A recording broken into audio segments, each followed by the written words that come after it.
clínico del paciente, pero que, bueno, se presenta en un estado o más bien en un momento específico de su vida, ¿no? Y bueno, la emoción, muchas bibliografías lo refieren como el componente somático del afecto, es decir, digamos, lo que expresa el cuerpo respecto al afecto en un momento determinado. Y otro término sería la anedonia, que bueno, se refiere a la incapacidad para experimentar placer de las actividades que normalmente son agradables para la persona. Estas, bueno, generalmente se puede hablar de una anedonia iniciativa o parcial, es decir, que el paciente tiene, digamos, incapacidad o, digamos, ya no experimenta el mismo placer al inicio o al iniciar las actividades. Y también está la anedonia completa o de consumación, que es decir, que durante toda la actividad el paciente nunca refiere algún tipo de satisfacción al realizar la actividad. Y bueno, esta, digamos que no es exclusiva de la depresión, existen otros trastornos psiquiátricos, sin embargo, bueno, es de importancia para el tema. ¿Le puedes dar otro clic, por favor? Gracias. Otros conceptos, antes de pues, empezar con los temas y las clasificaciones, pues bueno, se define como la hipomanía, como la elevación del estado de ánimo, pero a diferencia de la manía, vamos a tener que, pues normalmente este aumento de energía y confianza, pues no genera un deterioro en la funcionalidad. No va a haber alteración laboral, alteración social o alteración familiar. En cambio, la manía, aquí esta es una elevación extrema. Lo que es el estado de ánimo pues va a considerarse irritable y se va a acompañar por cambios, pues, ya cambios típicos en la conducta. Y aquí pues ya se va a afectar el campo laboral, el campo social, y pues lo que es el campo familiar. Y también se puede ir aquí acompañado de los síntomas psicóticos, que ahorita vamos a definir qué es la psicosis. ¿Puedes dar un clic, por favor? Bueno, vamos a tener que la psicosis se va a presentar tanto en la depresión como en la manía, y esta va a ser como pues, estados mentales que se van a caracterizar por la pérdida del sentido de la realidad. Pues pacientes que tengan psicosis pues van a tener alucinaciones, ya sea visuales o auditivas, van a tener ideas delirantes o delirios de grandeza. Y bueno, vamos a tener pues lo que es bipolar, que en este caso se va para utilizar para describir una serie de enfermedades en la que como tal, pues la alteración del estado de ánimo va a estar marcada por dos polos, uno hacia la depresión y otra hacia la euforia, la manía. Y estos pues como tal se van a como tal pues estar presentando. ¿Le puedes dar en la siguiente, por favor? Ok, como vemos, dentro de las clasificaciones internacionales, tenemos muchas que, bueno, definirían lo que es un trastorno depresivo, ¿no? De acuerdo a el origen o el inicio, la etiología del mismo, se puede dividir en un trastorno depresivo primario, secundario, ¿no? Sí, bueno, el trastorno depresivo primario, bueno, es lo más común. Sin embargo, cuando es secundario, es resolucionando, bueno, la patología de base, habremos resolucionado inmediatamente también el trastorno depresivo. También se habla de un trastorno depresivo endógeno y otro reactivo. Es decir, el endógeno se refiere a que hay factores intrínsecos, digamos, mediadores, neuromusculares, inclusive ciertos neurotransmisores que, bueno, están fallando en diversas vías, ¿no? Como veremos más adelante en lo que es la fisiopatología, ¿no? Y, bueno, la reactiva hace referencia más a trastornos de tipo social, es decir, el paciente en un momento determinado, digamos, es reactivo o, por decirlo de otra forma, digamos, tiene una respuesta directa a su entorno, es decir, trastornos o situaciones muy estresantes o de contenido o características emocionales, bueno, influirán directamente en el estado del paciente. También se habla, bueno, de lo que ya mencionaba mi compañero, un trastorno depresivo unipolar o bipolar. aquí hablaremos, bueno, de las características principales de los estados del paciente, ¿no? Si solamente se determina por un trastorno de, digamos, un estado anímico bajo o uno, bipolar, ¿no? Que contiene tanto un estado eufórico como depresivo. Y bueno, también se habla de acuerdo al tiempo que perdure con el paciente en un trastorno depresivo. Bueno, los principales es el trastorno depresivo mayor. Y bueno, si este evoluciona y bueno, tiende a la cronicidad, hablaremos entonces de lo que se llamaría una distimia, ¿no? Aquí les pongo una tabla muy resumida de lo que es la clasificación internacional de enfermedades, la CIE-10. Bueno, existe también la CIE-11, ¿no? Pero básicamente este es el que más se utiliza en las referencias. Y bueno, aquí tenemos tres grupos principales, ¿no? Que debemos de diferenciar. Que bueno, también están primeramente lo que son los trastornos del humor o afectivos, que bueno, involucran desde el F30 al 39.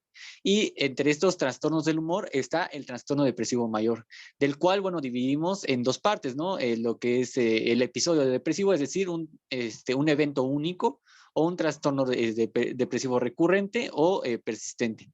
En estos casos, bueno, tenemos muchísimas subdivisiones que, bueno, valdría la pena comentar, pero por el tiempo limitado, bueno, solamente se los dejo para que lo chequen después. Y bueno, en una tablita más abajo, aquí viene más una división de acuerdo a las características tanto del tiempo como la intensidad de los síntomas. Y bueno, aquí es bastante ilustrativo, ¿no? Ver cómo un episodio depresivo mayor, es decir, un evento único, abarca, digamos, una duración de alrededor, bueno, mayor a 2 semanas, pero menor a lo que es un año en pediátricos y 2 años en adultos. Y bueno, aquí tenemos también lo que es la distimia, ¿no? Que ya les mencionaba.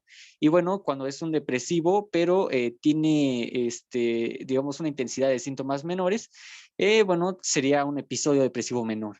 Y así, bueno, continuando con el episodio depresivo mayor, pero ya cronificado, es decir, la intensidad es mucho mayor que la distimia. ¿Le puedes dar un clic, por favor? Claro, bueno, la que todos deberíamos tomar en cuenta más que nada va a ser la clasificación de trastorno depresivo, pero dado por la DSM-5, ¿no? En estos, bueno, tiene muchísimas más divisiones que la CIE-10. Estas dos clasificaciones nunca se ponen de acuerdo, pese a que, bueno, tratamos de mismas entidades. Pero bueno, aquí vamos a tomar en cuenta estos 7 que les puse, que bueno, básicamente son los más importantes, que sería el trastorno depresivo mayor, el trastorno depresivo persistente o la distimia, es decir, síntomas más ligeros, el trastorno disfórico premenstrual, el trastorno depresivo inducido por sustancias o medicación, el trastorno depresivo debido a otra condición médica y otros trastornos depresivos especificados y no especificados respectivamente. Ahora hablando de lo que es el trastorno depresivo mayor, bueno, también hay que tomar en cuenta que tiene una evolución y unos criterios específicos que veremos más adelante y tomar en cuenta que es el más prevalente de todos, ¿no? Abarcando hasta entre un 60 hasta 80% de los casos de trastornos depresivos. ¿Le puedes dar otro clic, por favor? Ok, por parte de lo que es la clasificación internacional de enfermedades, la CIE-10, tenemos el trastorno bipolar.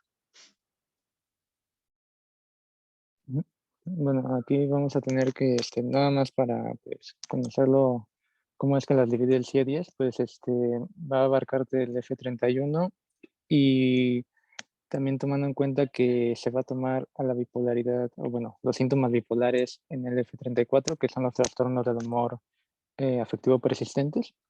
Y pues como tal, es una clasificación un poco más vasta, como había mencionado mi compañero.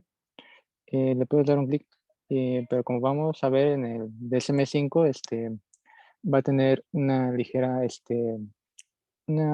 cantidad con estas clasificaciones, pero es la que vamos a abarcar. En este caso, las divide en trastorno bipolar 1, trastorno bipolar 2, el trastorno ciclotímico, el trastorno inducido por sustancias y, bueno, el trastorno inducido por medicamentos o un trastorno relacionado a otra afección médica. ¿Puedes dar a la siguiente, por favor?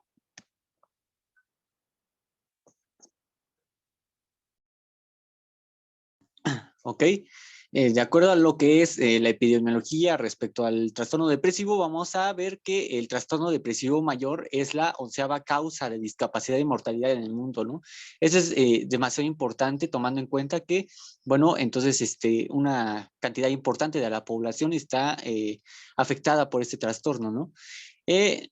Bueno, veremos ya que el 10% de la población general se menciona que ha padecido algún tipo de trastorno depresivo mayor a lo largo de su vida, e incluso el 3% de puede evolucionar a una distimia. La prevalencia es de alrededor del 5%, bueno, en poblaciones de riesgo, digo, en población general, y bueno, en población de riesgo incrementa hasta el 9% a lo largo de la vida. Y bueno, en países desarrollados se menciona que hasta un 18% de los pacientes pueden desarrollar a lo largo de su vida un trastorno depresivo. También es más frecuente en estratos socioeconómicos bajos, en personas con viudez, solteros y mujeres casadas. Dentro de estos, bueno, factores protectores podríamos encontrar lo contrario, ¿no?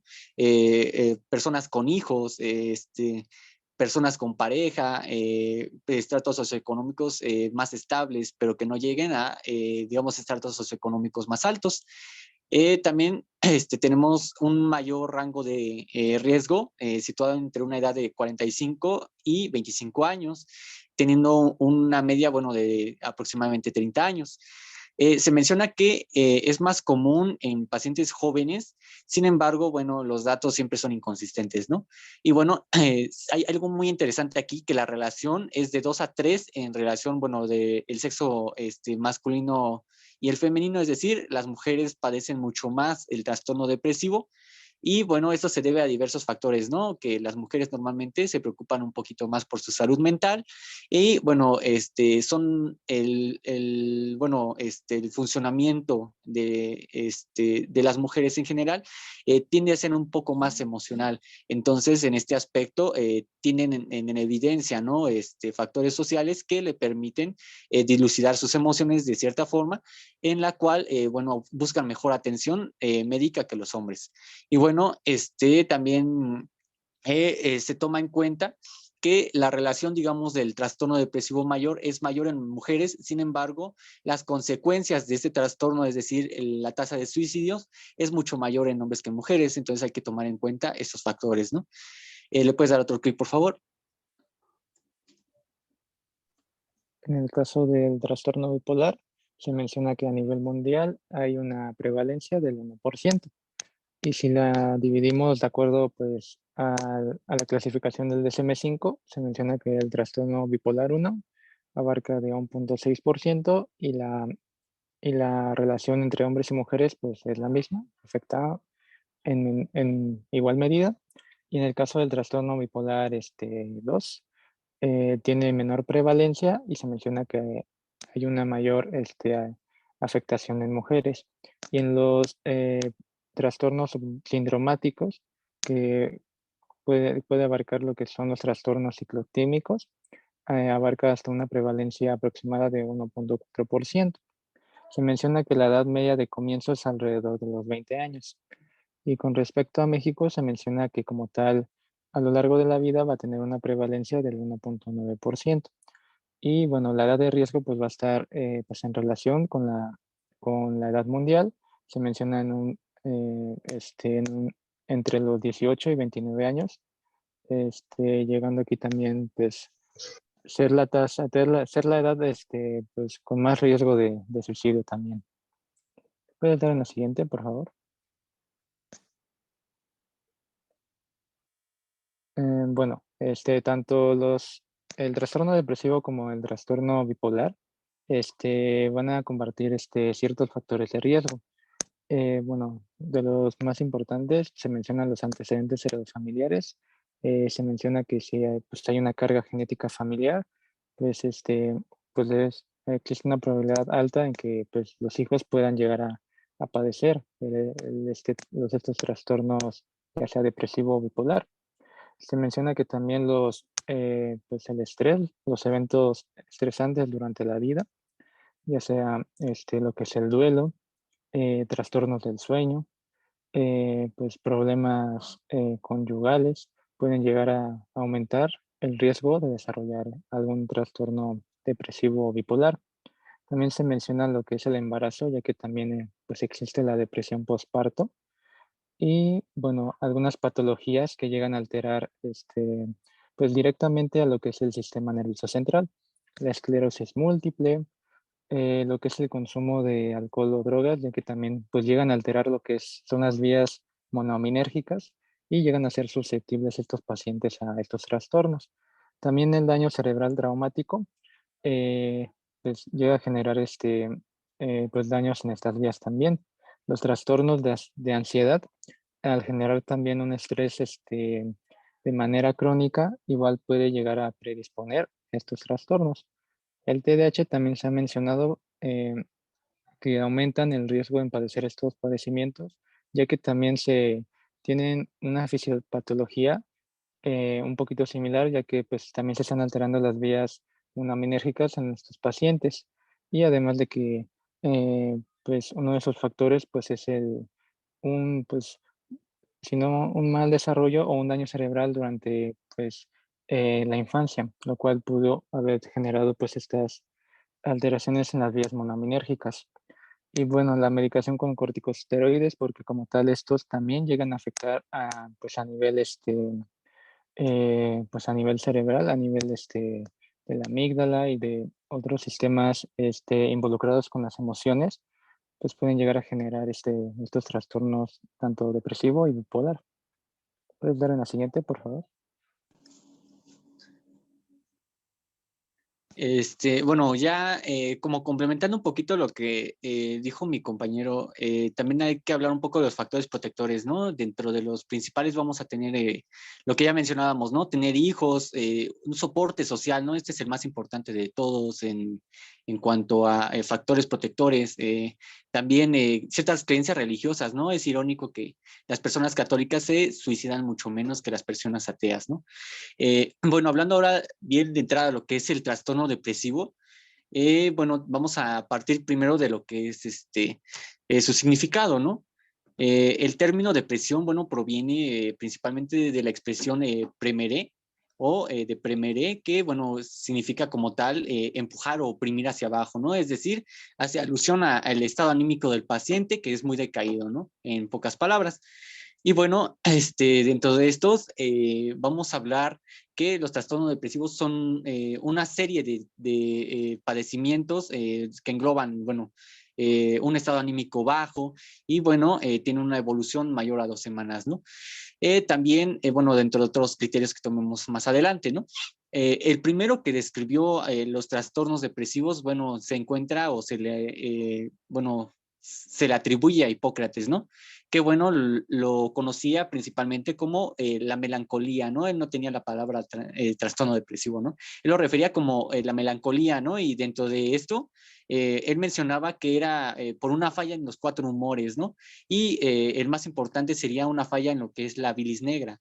Y bueno, desde entonces han hecho diversas investigaciones a lo largo del tiempo para tratar de dilucidar o darle un seguimiento, ¿no? Porque ya vimos que da ciertas consecuencias graves, ¿no? Principalmente el suicidio. ¿Le puedes dar un clic, por favor? Ahora bien, de acuerdo a lo que es la OMS, vamos a tener que el trastorno depresivo se define como una psicosis afectiva en la que el ánimo aparece marcadamente bajo y predominan los síntomas de tristeza e infelicidad. Este término es bastante ambiguo, entonces digamos que se complementa un poquito más con lo que es un síndrome depresivo, ¿no? Que es aquel que reúne una serie de síntomas y signos en el que, bueno, en mayor o menor grado, son comunes a todos los trastornos bueno, este complejo depresivo, ¿no? Y bueno, en lo que es la GPC, lo define como que la depresión es un conjunto de síntomas que se manifiestan por la pérdida de interés, es decir, la anedonia, e incapacidad para satisfacción por las actividades y experiencias de la vida diaria. Esto incluye la desmotivación, alteraciones emocionales, cognitivas, físicas y conductuales. ¿Le puedes dar otro clic, por favor? Por parte de la fisiopatología, ¿no? Es muy complejo. Bueno, ya vimos que hay una gran clasificación de lo que es trastornos depresivos. Sin embargo, en general, la mayoría, o por no decir todos, se rigen por diversos factores, ¿no? No solo del tipo biológico, ¿no? Dentro de los biológicos, bueno, podríamos mencionar unos pocos que serían una historia familiar, ¿no? Es más incidente en, digamos, parientes, es decir, si la madre, el padre, de primer grado principalmente, tienen un trastorno depresivo, bueno, los familiares, hermanos o hijos, tienen mayor probabilidad de padecerlo. El sexo, bueno, ya vemos que es más detectado en el sexo femenino. También el neurotismo, bueno, ciertos marcadores bioquímicos y moleculares que dentro de ellos tenemos las vías monoaminérgicas y también tenemos otros factores, ¿no? No nada más los biológicos son importantes, ¿no? También factores exteriores, como ya mencionamos en la clasificación, principalmente son los de tipo social, ¿no? Un ambiente con escaso soporte o redes de ayuda, pérdidas afectivas, bueno, bastante importantes, ¿no? Que fallece un familiar, por ejemplo, ¿no? Acontecimientos vitales estresantes, además de, bueno, de los emocionales, ¿no? Y patologías médicas o psiquiátricas previas, ¿no? Bueno, ya mencionaba mi compañero, entre ellos el TDAH, ¿no? Es muy común. Y bueno, cuando hay una alteración entre este paradigma o este triángulo, ¿no? Del ser psicosocial, bueno, se pierde la homeostasis y existe una activación del estrés, ¿no? Esto en sus vías hipotálamo, hipófisis, suprarrenales y, o adrenales, bueno, en estos vamos a existir una alteración directamente por la vía del cortisol, ¿no? Que decía mi compañero, que interactúa directamente con, digamos, las catecolaminas, principalmente en lo que es el área del hipocampo, el hipotálamo y amígdala, que, bueno, van a dar como tal un feedback negativo, ¿no? Hacia la liberación o incluso el recambio, liberación de vesículas presinápticas para la liberación de esas monoaminas, ¿no? En este caso, bueno, también tenemos lo que es zonas bien afectadas y determinadas, como son la corteza cerebral frontal, con una disminución del circuito dorsolateral y un incremento del ventromedial, ¿no? Esto, bueno, también tiene que ver con otras estructuras subcorticales, ¿no? Bueno, afectan directamente lo que es el tálamo y, bueno, estructuras del circuito estriado, ¿no? Esto nos va a dar diversas disfunciones de los sistemas de neurotransmisión, sobre todo lo que son noradrenalina, inhibidores de 5-HT y de dopamina, ¿no? Y bueno, en este sentido, tendremos la aparición de lo que es un episodio depresivo, ¿no? Es decir, es una expresión fenotípica porque, digamos, no es sino hasta que afecta de manera importante los niveles de las aminas antes mencionadas, es que directamente se va a expresar de manera somática, ¿no? ¿Le puedes dar otro clic, por favor? Gracias. Por parte del cuadro clínico, bueno, veremos que es bastante variado, ¿no? Y de entre de ellos vamos a tener los síntomas afectivos y emocionales que, bueno, son fundamentales para el diagnóstico, ¿no? De entre ellos el más importante va a ser la tristeza patológica, ¿no? Que, bueno, en pacientes pediátricos no puede estar siempre presente y se confundiría más bien o sería un equivalente lo que es la irritabilidad. En pacientes mayores, pues puede parecer tanto irritabilidad como disforia o, bueno, también otro síntoma sería la anedonia. En síntomas cognitivos vamos a tener problemas de atención, ¿no? Las personas al tener una alteración en estas vías aminérgicas, bueno, van a tener una falta de atención, concentración y memoria. En síntomas conductuales, bueno, vamos a tener que, bueno, la actividad motora va a ser reducida, es decir, los pacientes invariablemente van a tener una reducción y, bueno, esto nos va a dar la pauta a otros diagnósticos diferenciales, retardo o enlentecimiento psicomotor e inhibición extrema, es decir, no tienen inicio de actividades en ningún momento. Síntomas motivacionales como son la apatía, el aburrimiento, la indiferencia, problemas en la toma de decisiones, bueno, son bastante importantes. Y bueno, síntomas somáticos, ¿no? Que estos son generalmente por los que vienen y refieren los pacientes o sus familiares, que bueno, son alteraciones del sueño, del apetito, del peso, fatigabilidad, astenia, alteraciones sexuales de cualquier tipo y en los ambos sexos. Y bueno, quejas somáticas, ¿no? En general, bueno, son muy variables las quejas somáticas, ¿no? Puede ir desde un síndrome dispéptico, cefalea, incluso alteraciones de la tensión arterial, etcétera, ¿no? Que, bueno, son importantes al momento de hacer una evaluación clínica. ¿Le puedes dar otro clic, por favor? Ok, ya hablábamos que la clasificación de los trastornos depresivos es bastante variada, entonces nos basamos sobre todo de lo que es la DSM-5 para dar las pautas diagnósticos de cada uno de estos trastornos, ¿no? Lo más importante aquí y que quisiera recalcar mucho va a ser el trastorno depresivo mayor. En estos, bueno, los criterios de la DSM-5 incluyen, bueno, 5 o más de los síntomas siguientes, ¿no? Que debe estar invariablemente, o más bien, por no decir obligatorio, el estado anímico deprimido y la anedonia, ¿no? En general. Y bueno, cualquiera de estos otros datos del 1 hasta el 9, que bueno, incluyen el estado depresivo, una disminución importante o anedonia, una pérdida importante de peso, que bueno, no es voluntaria, ¿no?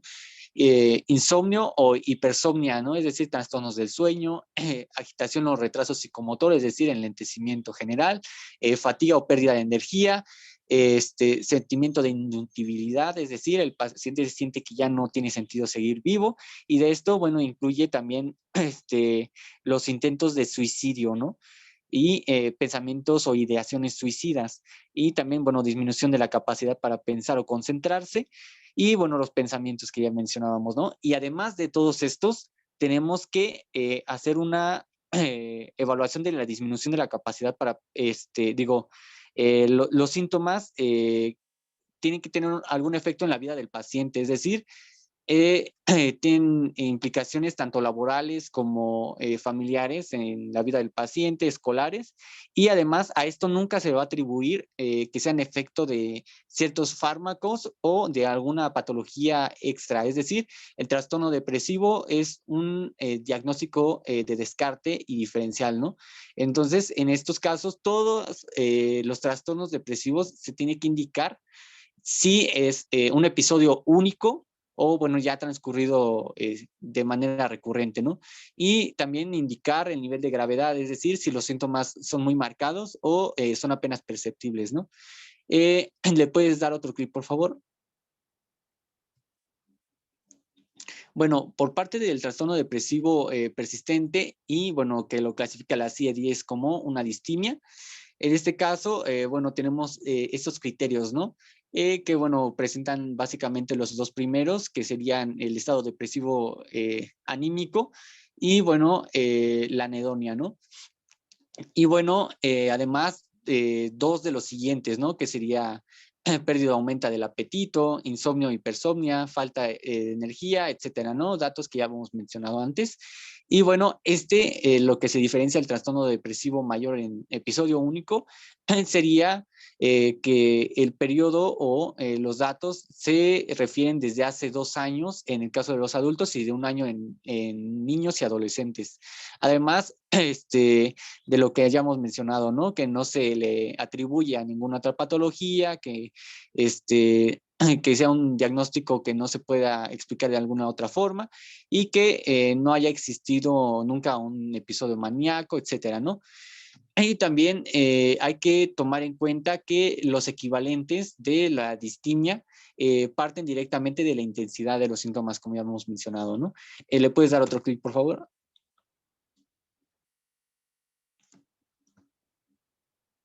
No sé si ya les cambió.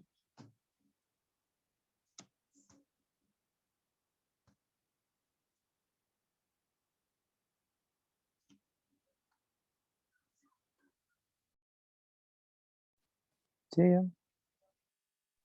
Ok. Bueno, a mí me sigue apareciendo el trastorno por distimia. Ok. Trastorno disfórico premenstrual, bueno, tenemos que tomar en cuenta los rasgos esenciales, ¿no? Este es un trastorno bastante común bueno, obviamente es exclusivo del sexo femenino y también hay que tomar en cuenta los trastornos y el contexto que tenemos que tener, ¿no? Los rasgos esenciales va a ser una inestabilidad emocional, irritabilidad, disforia y síntomas de ansiedad en un periodo premenstrual, ¿no? Y bueno, en el contexto va a ser que no ocurre en un evento único, es decir, esto es repetido, es recurrente y ocurre en el periodo que es premenstrual, ¿no? En un tiempo muy cercano. Y bueno, existen síntomas concomitantes, ¿no? Tanto físicos como conductuales.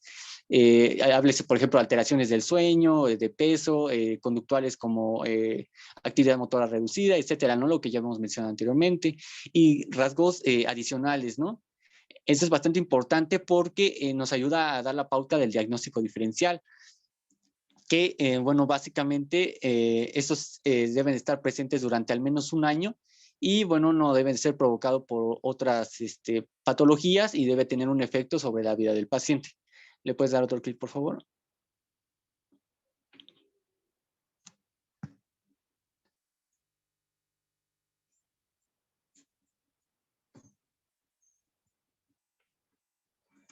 Ok, bueno, no sé si ya les cambió.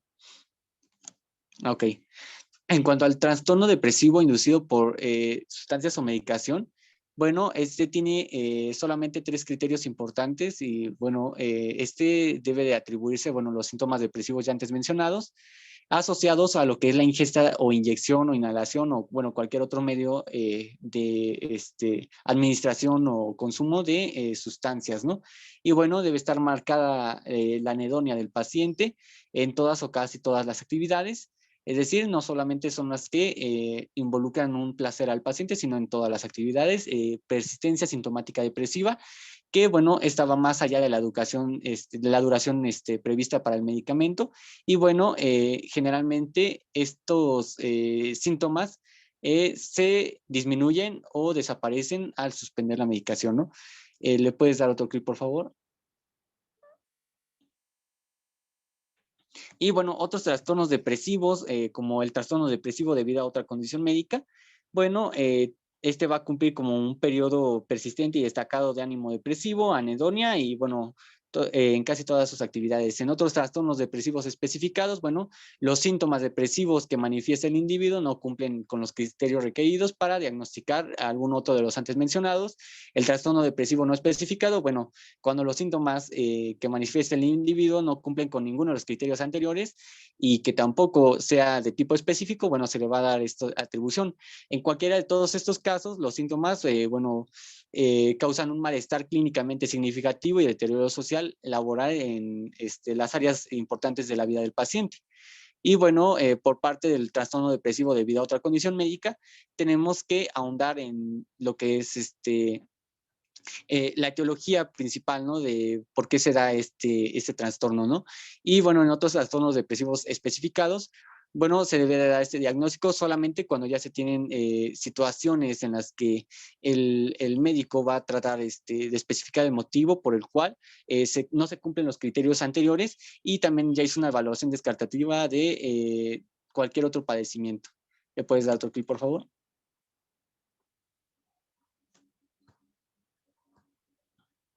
Ok, ya vimos que el trastorno depresivo o la depresión en general es un diagnóstico de descarte. Entonces, en este caso vamos a abordar, bueno, un poquito lo que es esta tabla, ¿no? Que los diferencia muy bien. Es decir, para ver un diagnóstico diferencial, ¿no? Si hablamos de efectos de sustancias, ya vimos intoxicación por metales pesados y, bueno, dan síntomas muy parecidos, ¿no? Y algunos otros medicamentos, ¿no? Como antihipertensivos, betabloqueantes, etcétera, algunas condiciones neurológicas como la epilepsia, el Parkinson, etcétera, ¿no? Algunas condiciones metabólicas endocrinas como lo que es la porfiria, el hipo o hipertiroidismo, este es muy importante, o inclusive trastornos relacionados con la diabetes mellitus, que, bueno, no viene en esa tablita, pero, bueno, se los comento. Enfermedades incapacitantes, bueno, cualquier tipo de enfermedad, ¿no? De tipo crónico y sobre todo si incluyen dolor crónico.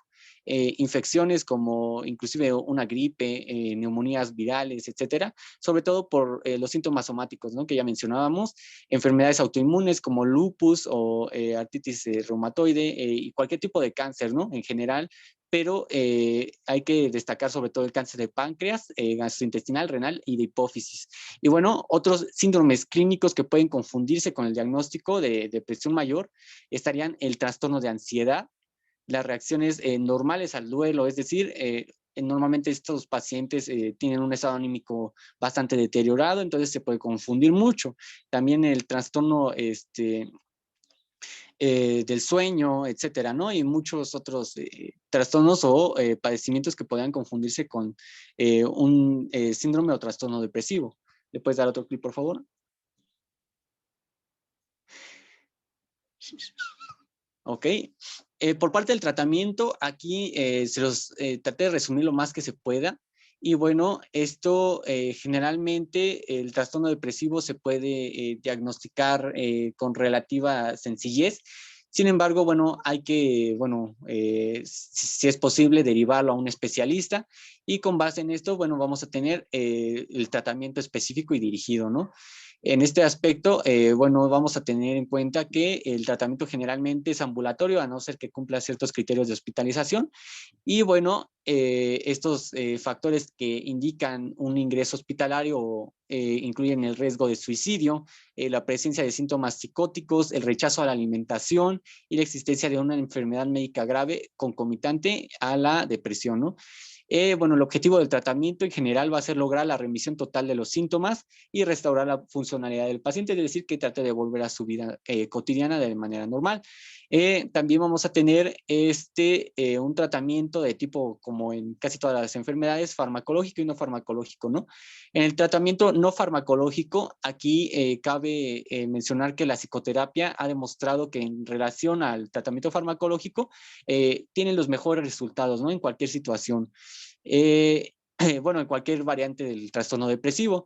En cuanto a lo que es también los tratamientos no farmacológicos incluyen lo que es la terapia electroconvulsiva, ¿no? Que generalmente, bueno, en el trastorno depresivo mayor se pueden dar de 10 a 20 sesiones, ¿no? Y bueno, estos se dan con el paciente sedado, se le dan algunas descargas eléctricas, o claro, controladas y en monitoreo constante. Y bueno, a pesar de que esto incrementa el riesgo de digamos, trastornos convulsivos, bueno, tenemos el efecto de tratar de curar el trastorno depresivo, ¿no? También tenemos terapias como la fototerapia, ¿no? Es bastante importante, sobre todo en pacientes que no tienen apoyo social y, bueno, tienen trastornos ya de tipo distímico, ¿no? Es decir, que ya son largos a lo largo del tiempo. Y, bueno,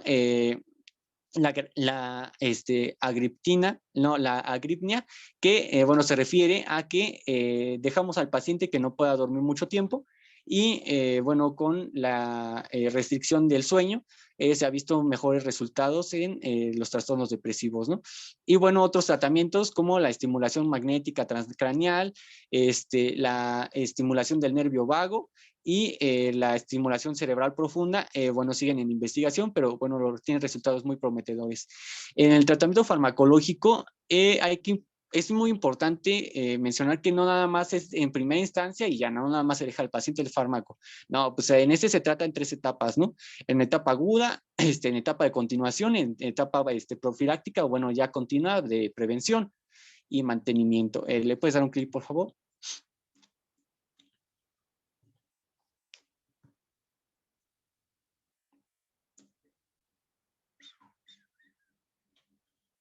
Ok, ¿ya les cambió? No, no. Ok.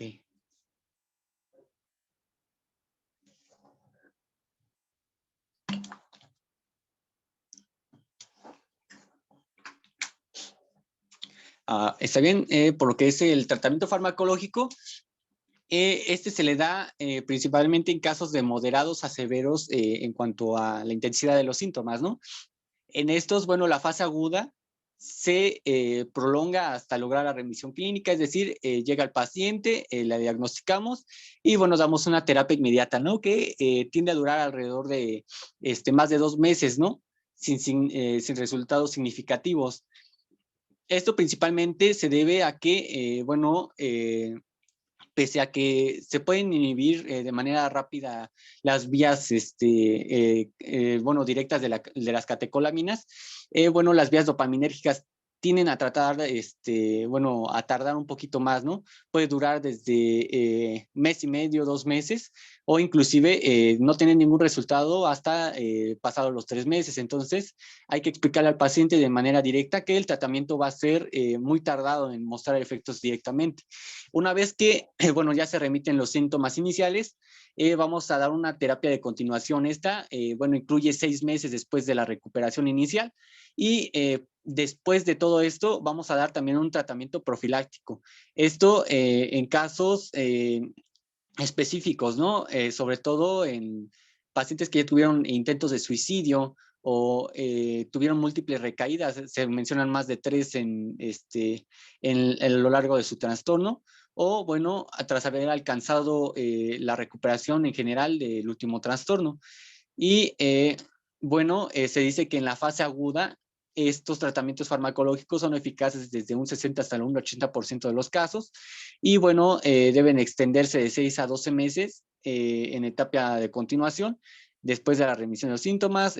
Bueno, también se habla de que la terapia de mantenimiento profiláctico se dice que se realiza cuando hay una cadencia temporal menor a 2 años, es decir, que existen los síntomas con un tiempo salteado entre cada evento de 2 años de diferencia, ¿no? Bueno, menor a 2 años de diferencia.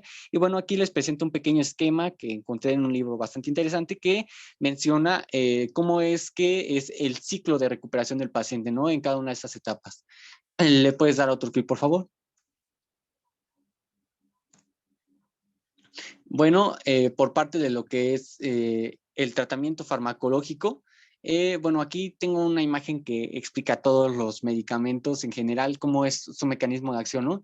Ya hablábamos que el trastorno depresivo tiene alteraciones en las vías monoaminérgicas, bueno, hablándose de serotonina, dopamina y noradrenalina principalmente.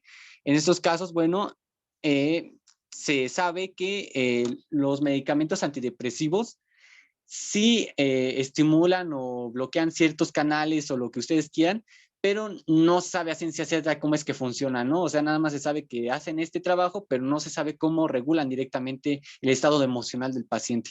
Entonces, bueno, esto sigue en investigación, pero bueno, por lo mientras les hablo un poquito de cómo funcionan fisiológicamente esos medicamentos, ¿no? En el caso de lo que es los inhibidores selectivos de lo que es la recaptación de serotonina, bueno, como su nombre lo dice, estos directamente bloquean, digamos, cuando se liberan las vesículas presinápticas, esta serotonina se capta, bueno, en la neurona posináptica, ¿no?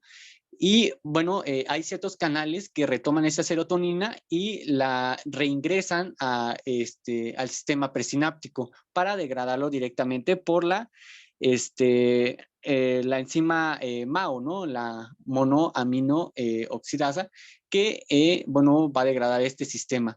Entonces, aquí ya tenemos dos fármacos importantes, ¿no? Los inhibidores selectivos de la recaptación y los inhibidores de la MAO. En este sentido, también tenemos algo importante, ¿no? Que son los antidepresivos tricíclicos, que estos, bueno, funcionan principalmente porque bloquean diversos canales o receptores, ¿no? Específicamente bloquean principalmente receptores de serotonina, receptores muscarínicos, receptores adrenérgicos, entonces bloquearían todas estas vías, pero bueno, con base en esto tendríamos muchísimos efectos secundarios, ¿no? Estos fármacos en general, bueno, ya les hablé de los principales, pero funcionan bloqueando la recaptación presináptica, disminuyendo la degradación de neurotransmisores y, bueno, tienen acción directa sobre autorreceptores, ¿no? Presinápticos. En este caso también hay que mencionar que todos estos fármacos antidepresivos específicamente no producen ningún tipo de tolerancia o dependencia, es decir, pueden tratarse a la misma dosis durante el tiempo y no tendrán reducción de el efecto a lo largo del tiempo. Y bueno, también su prescripción se basa sobre todo en los efectos secundarios que podrían tener, ¿no? ¿Le puedes dar un clic, por favor? Y bueno, aquí les dejo una tablita con las dosis de las familias y los principales fármacos de los tratamientos antidepresivos que se utilizan en la clínica. Pero bueno, aquí lo que más me importa es la siguiente tablita, por favor.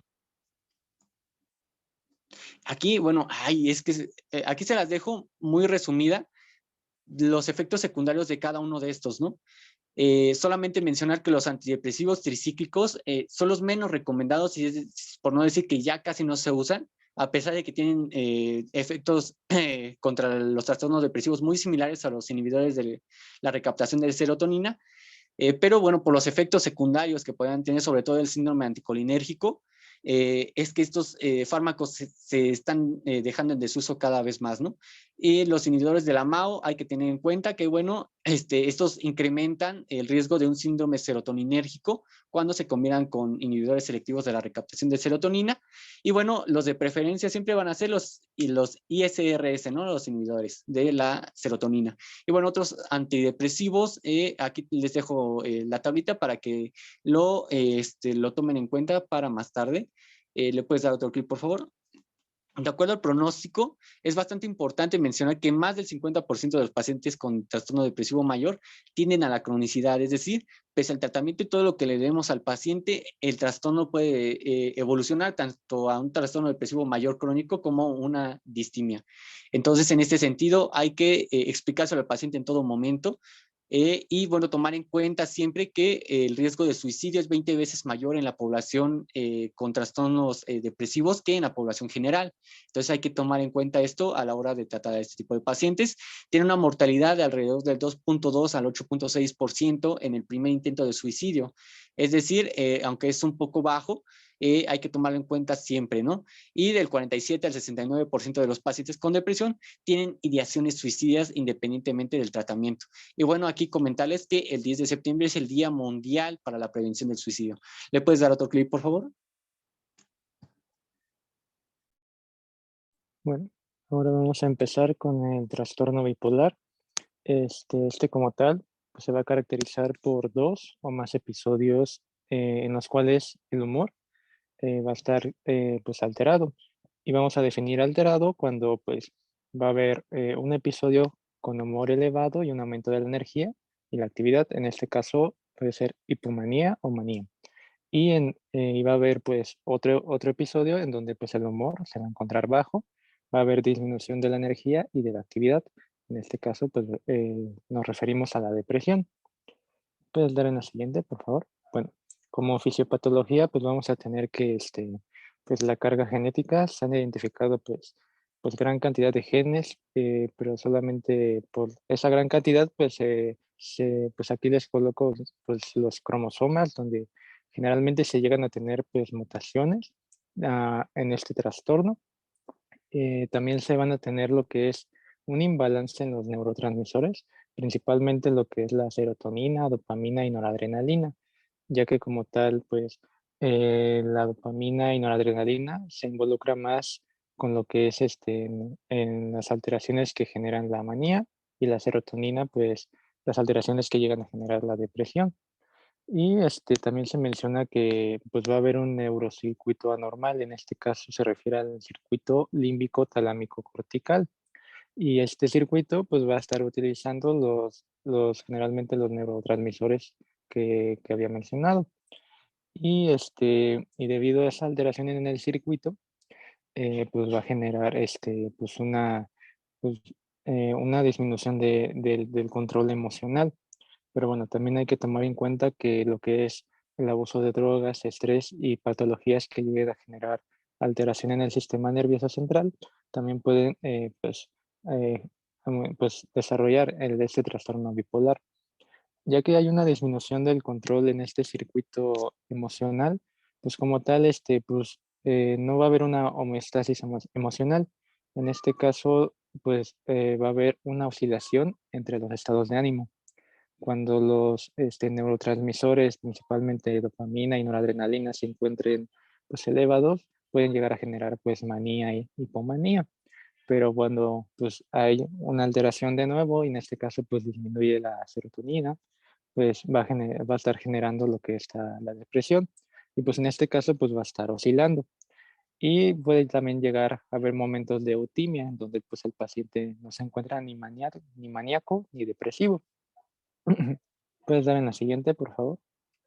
Bueno, en este caso, pues ya sea la hipomanía o manía, pues va a haber un humor elevado. Principalmente estos pacientes, como van a tener tanta energía y van a ser a la vez muy impulsivos, llegan a entrometerse en la vida de otros, llegan a hacer muchas actividades, llegan a tener una dificultad para conciliar el sueño. Se menciona que llegan a dormir en promedio unas 3 horas y boom, ya están activos de nuevo. Llegan a tener logorrea, o sea, es pues, hablar sin parar, o en casos extremos llegan a tener una fuga de ideas que pueden estar hablando de un tema y dentro de un segundo cambian otro tema y luego de otro segundo cambian otro tema y luego al final, pues literalmente lo que están pensando lo están hablando así rápidamente. Pueden llegar a tener una autoestima muy alta.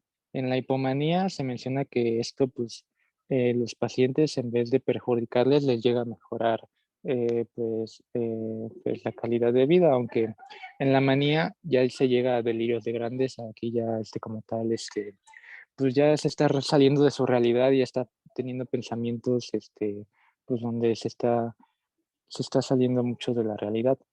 Estos pacientes igual se menciona que son fácilmente, se distraen ante un estímulo externo debido a esa actividad e impulsividad que tienen y pues llegan a tener pues un pobre control de sus impulsos. Casi todo lo que piensan pues llegan a decirlo. Va a haber un aumento del apetito, una actividad sexual excesiva y en el caso de los pacientes con manía pueden llegar a tener alucinaciones visuales o auditivas. ¿Puedes dar en la siguiente, por favor?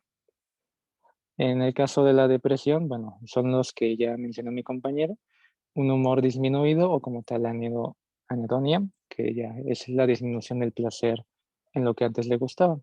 Puede pues haber insomnio o hipersomnia, cefalea, dolor muscular, principalmente pensamientos de culpa, suicidas, baja autoestima.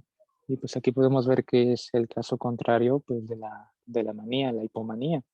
Ya van a tener una disminución de la concentración, van a abandonar sus responsabilidades, su apetito disminuye, su libido disminuye y pues el peso lo pueden llegar a perder o a ganar en aproximadamente un 5% pues, en los próximos 3 meses, en aproximadamente. ¿Puedes dar en la siguiente, por favor? Y bueno, ya de acuerdo al DSM-5, pues el trastorno bipolar 1, pues lo vamos a clasificar, lo vamos a diagnosticar si tenemos un episodio maníaco y antes o después hubo un episodio hipomaníaco o de depresión mayor.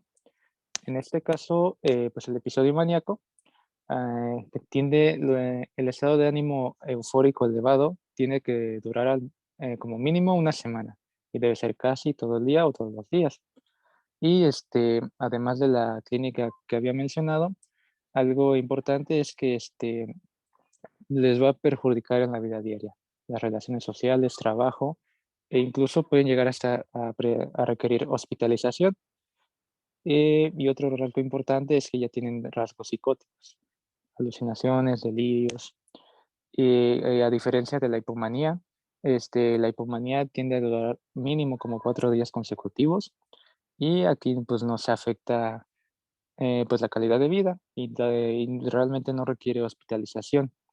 Y bueno, en el caso del episodio depresivo mayor, pues como tal son los criterios que ya mencionó mi compañero, solo que aquí sí debe haber pues un episodio maníaco. ¿Puedes dar en la siguiente, por favor?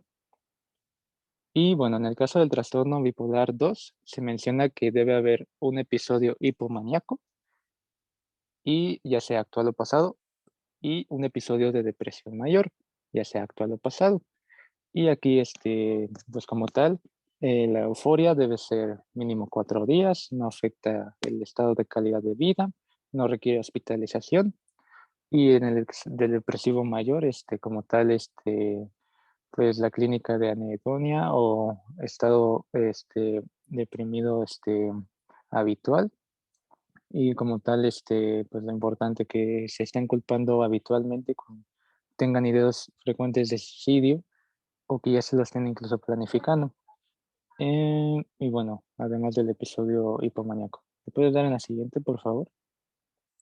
Y bueno, también se menciona el trastorno ciclotímico. Aquí se menciona que como tal, el paciente tiene síntomas hipomaníacos y síntomas depresivos, pero esos síntomas pues no conforman o no, pues no cumplen en total los criterios anteriores para ser un trastorno hipomaníaco o maníaco o depresivo. Y pues aquí esto es debido a que estos síntomas ciclan muy rápido, por eso se denomina ciclotímico. O sea, cicla a la manía rápidamente, luego cicla a la depresión rápidamente y luego en pocos días cicla de nuevo a la manía. Pero bueno, se menciona que debe durar estas ciclaciones durante 2 años, un año en los niños, y generalmente los síntomas no llegan a durar más de 2 meses. También pues este trastorno no se debe a otro pues, trastorno psiquiátrico y pues como había mencionado, en este trastorno no se cumplen los criterios de manía, hipomanía o depresión mayor, ya que se ciclan. Y bueno, también pues no se atribuye a sustancias o afecciones y además está causando un malestar clínico, social, laboral u en otras áreas. ¿Puedes dar en la siguiente, por favor? Y bueno, ya el trastorno asociado a condición médica, ya sea por sustancias o medicamentos o porque ya hay una otra afección médica. En el caso inducido por sustancias, debe haber una clínica, ya sea antes o después, de una intoxicación o abstinencia de una sustancia o medicamento. Y además se debe tener pues, la sustancia o el medicamento implicado, se hace cocaína, LSD, levodopa, entre otros. O debido a otra afección médica, aquí se menciona que ya se tiene evidencia pues, de otra enfermedad subsecuente y esta se tiene a partir de la historia clínica, exploración física o análisis de laboratorio.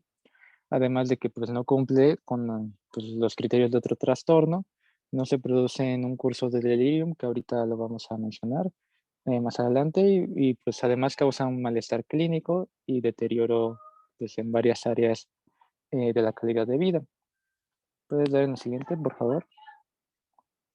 Y bueno, pues el diagnóstico diferencial, bueno, el TDAH, porque pues en estos pacientes pues llegan a tener, pues sí, clínica de impulsividad, hiperactividad, pero además, pues que no se pueden, eh, pues, bueno, que tienen inatención.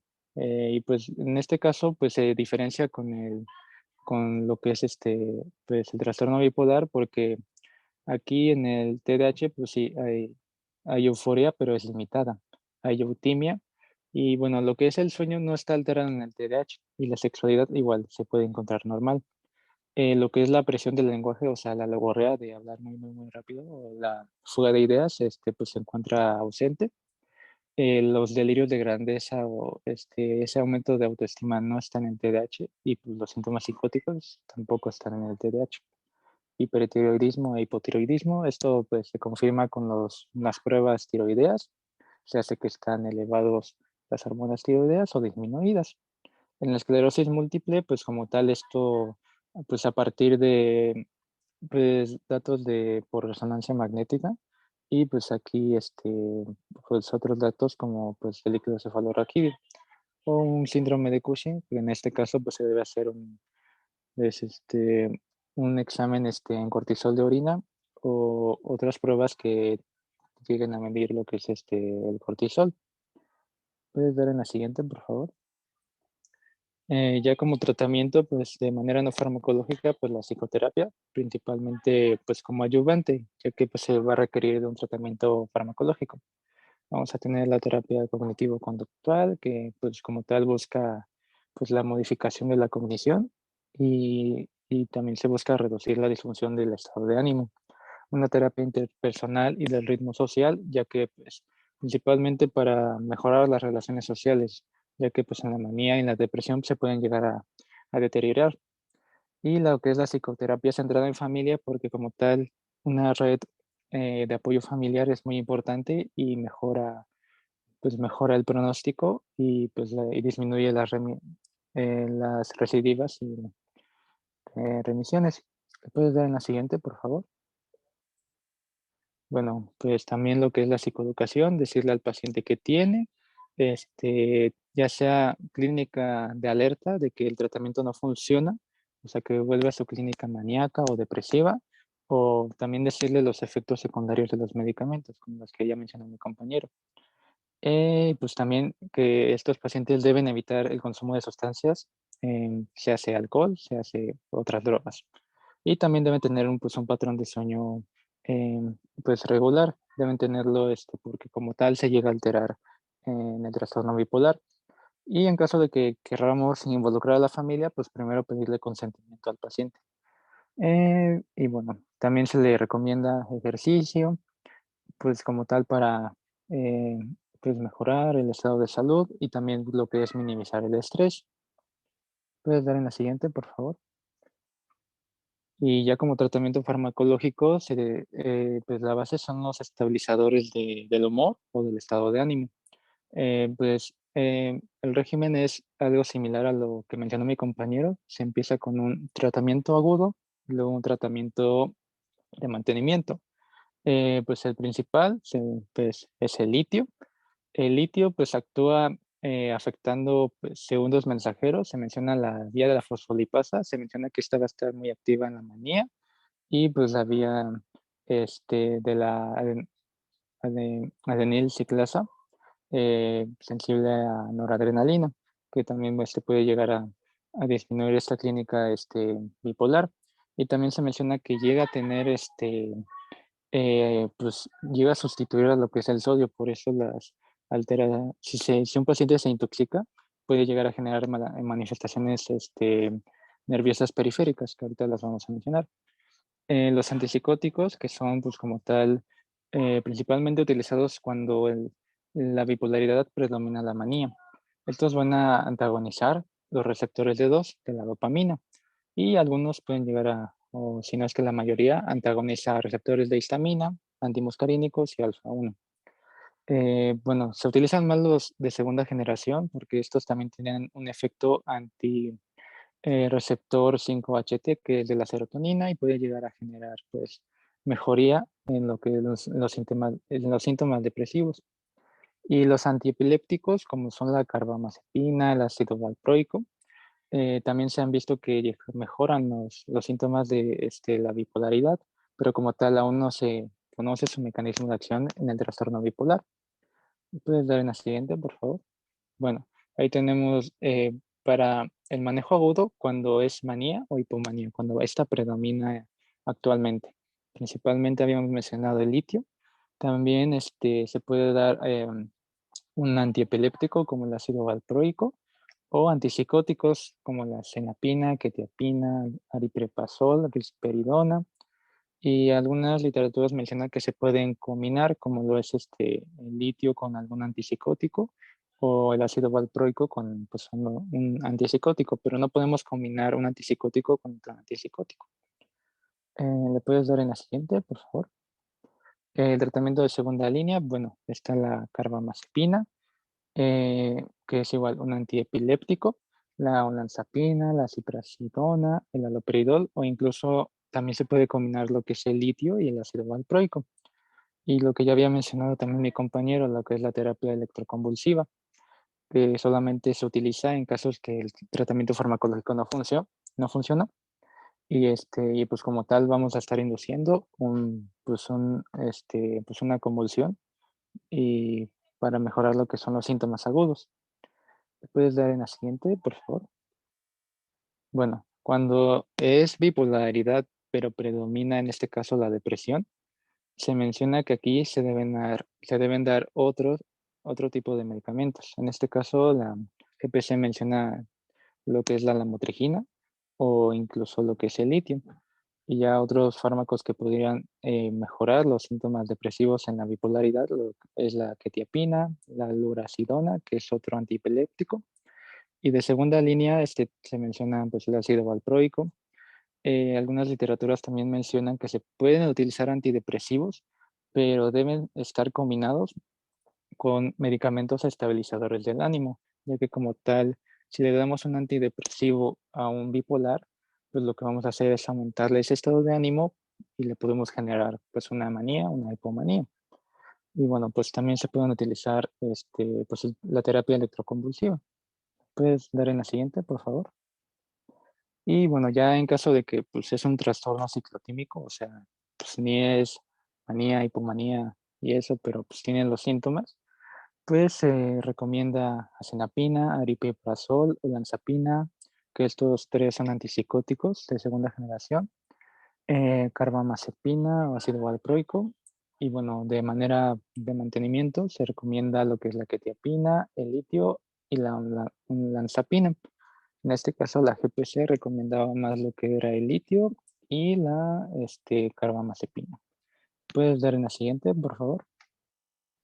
Y bueno, ya de mantenimiento, ya que dimos un tratamiento agudo por 6 semanas y que se hayan mejorado la clínica del paciente, ahora tenemos que dar el tratamiento de mantenimiento que había mencionado mi compañero. Este debe ser igual, mínimo 6 meses. Recomendado principalmente el litio, anticonvulsivos como el ácido valproico o antipsicóticos como la quetiapina, acenapina o aripiprazol. La lamotrigina es un anticonvulsivo. Ujú. Y bueno, ¿me puedes dar en la siguiente, por favor? Y bueno, cuando debemos hospitalizar a un paciente bipolar, principalmente cuando tienen un delirium, que como tal el delirium es un síndrome confusional agudo, es decir, que estos pacientes llegan a tener una atención disminuida de manera abrupta, llegan a tener un déficit de memoria de manera abrupta, el lenguaje igual alterado, están desorganizados y como tal pues necesita hospitalización. También se menciona lo que es ideación o intento suicida, principalmente en los maníacos, que no llegan a controlar sus impulsos, también se requiere hospitalización.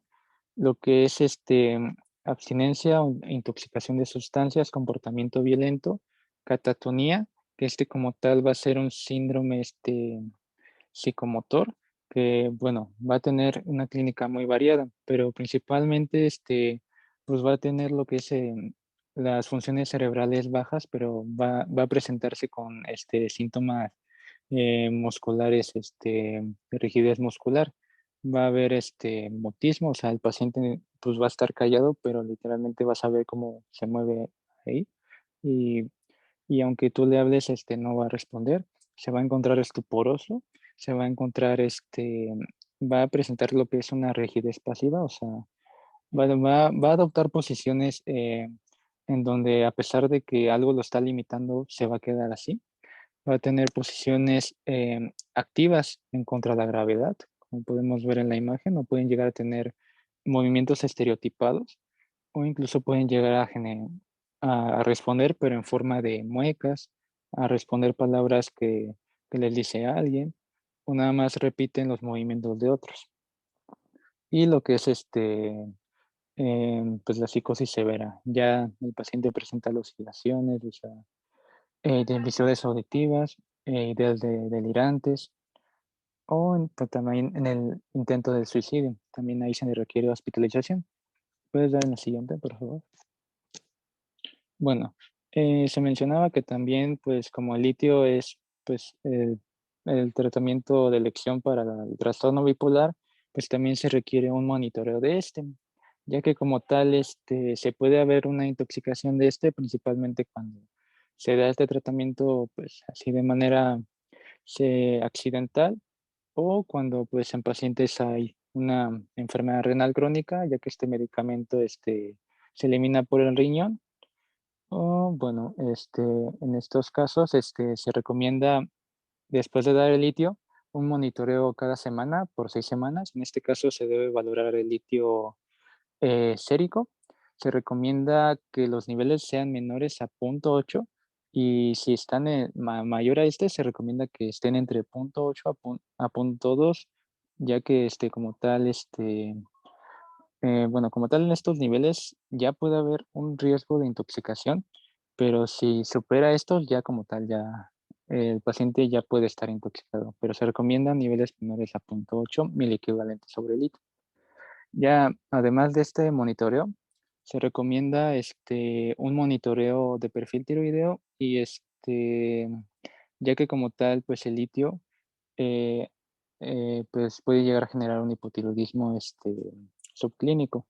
Y en caso de los pacientes con alteración renal, pues se debe medir lo que es la creatinina y sacar lo que es la tasa de filtración glomerular para que como tal se ajuste la dosis de litio y pues no llegue a generar una intoxicación, ya que se haya valorado cada semana por 6 semanas.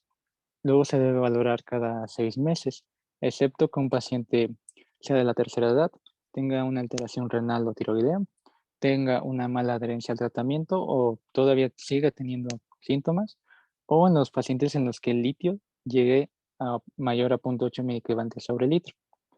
¿Cuáles son los síntomas de intoxicación? Temblores, parestesias, ataxia y alteración de la conciencia. Y bueno, como tal, en niveles ya de 4 a 5 miliequivalentes ya se recomienda una hemodiálisis o en síntomas intensos. ¿Le puedes dar una siguiente, por favor? Y bueno, ya el pronóstico, se dice que los factores de buen pronóstico es cuando se recomienda que se esté regulando bien el sueño, que, y el paciente ya tenga ciclos de sueño o vigilia estables, es un buen dato de pronóstico, que tenga una buena adherencia al tratamiento y que, bueno, tenga pocas, pues, comorbilidades, ya sean diabetes, hipertensión o alguna enfermedad autoinmune o incluso, pues, trastorno por uso de sustancias. Y también, cuando se le da una intervención psicosocial o psicoterapéutica, igual llega a haber, un buen pronóstico. En el caso de los factores de mal pronóstico, es cuando este trastorno bipolar inicia a una edad muy temprana, o cuando ya hay múltiples recaídas y no está funcionando lo que es la terapia, o cuando ya hay, ciclos mixtos de ciclotimia, o está ciclando muy rápido lo que es, depresión, manía. O cuando hay pues, condiciones pues, comórbidas, en este caso, pues, padecimientos que pudieran llegar a limitar el uso de medicamentos.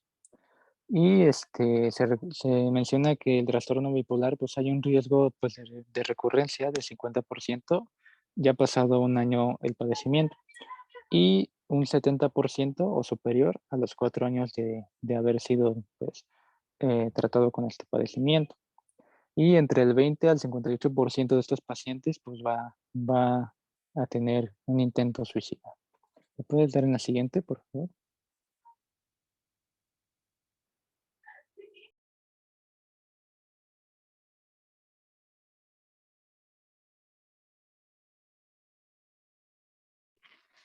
Bueno, pues como conclusiones, vamos a tener que pues los trastornos depresivos van a representar un problema de salud pública. Ya vimos que va a ser el más prevalente y con más, a diferencia de la bipolaridad. Y pues como tal, el trastorno depresivo mayor va a ser el diagnóstico más frecuente. Y lo que son las clasificaciones, tanto para el trastorno depresivo y bipolar, pues como tal no consideran una nomenclatura similar, a pesar de que pues sea bueno, una misma fisiopatología, pues como tal la nomenclatura pues puede llegar a ser confusa cuando se utilizan estos dos. Y bueno, el tratamiento con mejores resultados en el trastorno depresivo y bipolar es aquel que combina lo que es la terapia farmacológica y una terapia psicológica. ¿Puedes dar en la siguiente, por favor? Y Muy bien, bueno, ya, chicos. Antes de pasar al caso, la clase muy bien, tratamiento excelente. ¿Dudas?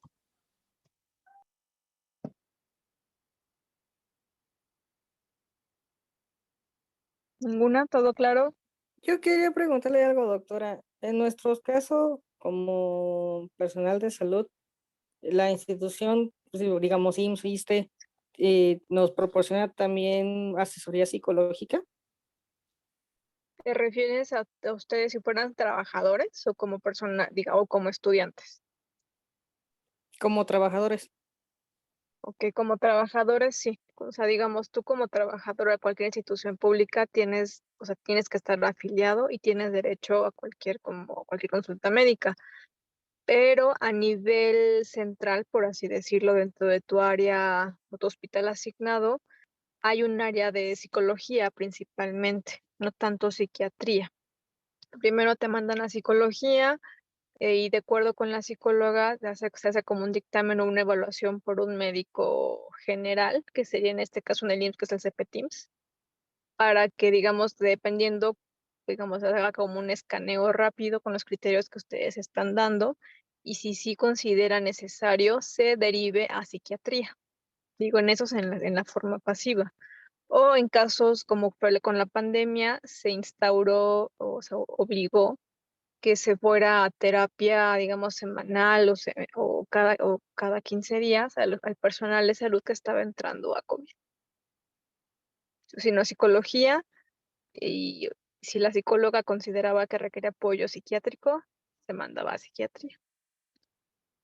Entonces sí se da el apoyo. Y a ustedes como estudiantes, tengo entendido que también la UNAM les da también ese apoyo. ¿Otra duda?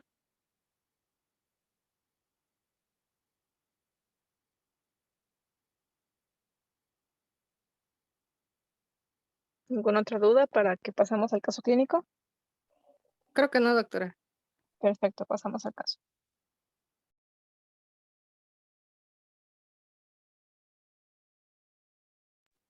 Bueno, tenemos a Isabel, que es una paciente de 40 años, se encuentra muy triste y sin ilusión por nada en la vida. Está casada y tiene una hija de 8 años.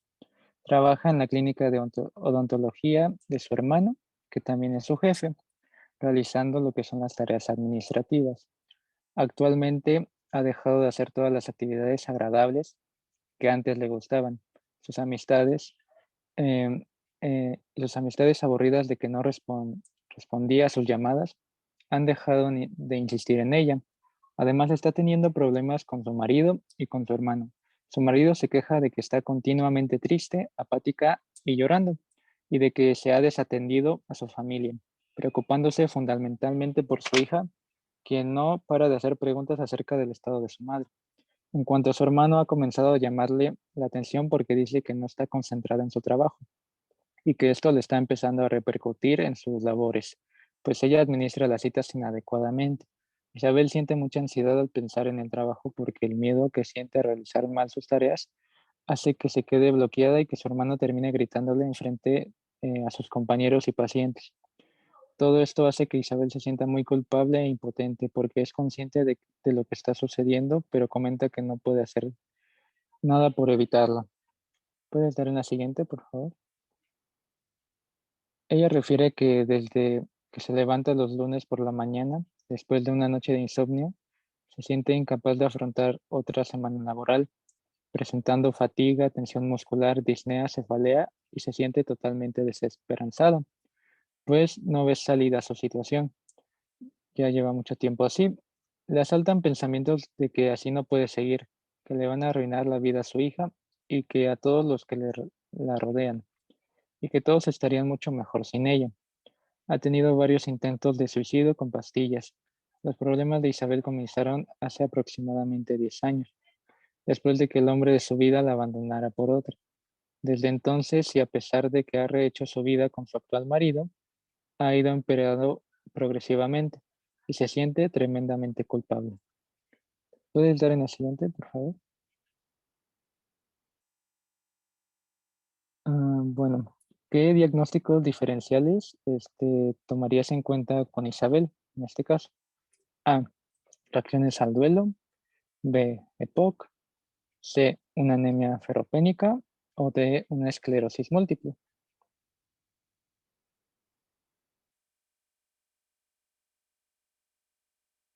Bueno, en este caso, la mayoría en el chat está concentrando lo que es la A. ¿Le puedes dar un clic, por favor? Bueno, sí.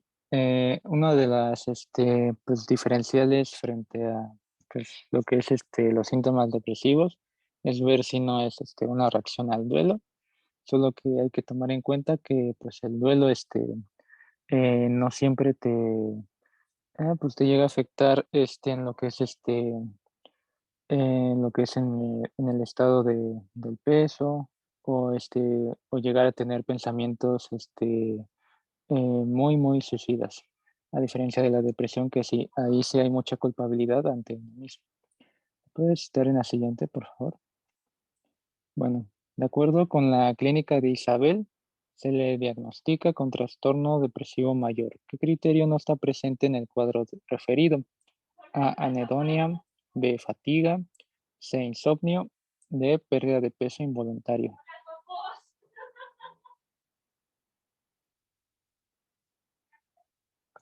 Bueno, en el chat están, ay, sí, es de, bueno, aquí se menciona que como tal, pues Isabel presenta como tal todos, o pues casi todos los criterios para el trastorno depresivo mayor, de acuerdo a la DSM-5.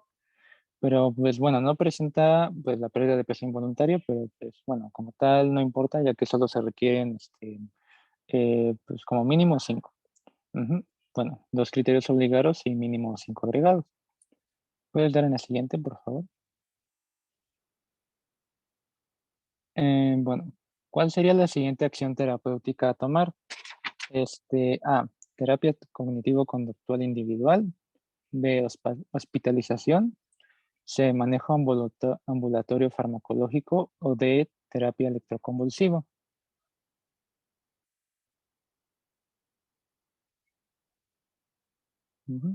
Sí, ¿le puedes dar un clic, por favor? La mayoría está contestando lo que es la B, principalmente porque Isabel ya tuvo varios intentos de suicidio, suicidio y como tal, pues ya requiere pues hospitalización y ayuda grave urgentemente. ¿Le puedes dar en la siguiente, por favor? Bueno, ay. Vale, ¿cuál es el principal factor de riesgo que aumenta el intento de suicidio en Isabel? A, una escasa red de apoyo familiar. B, tener un trastorno depresivo mayor. C, tener antecedente de intentos de suicidio. O D, antecedente de problemas conyugales.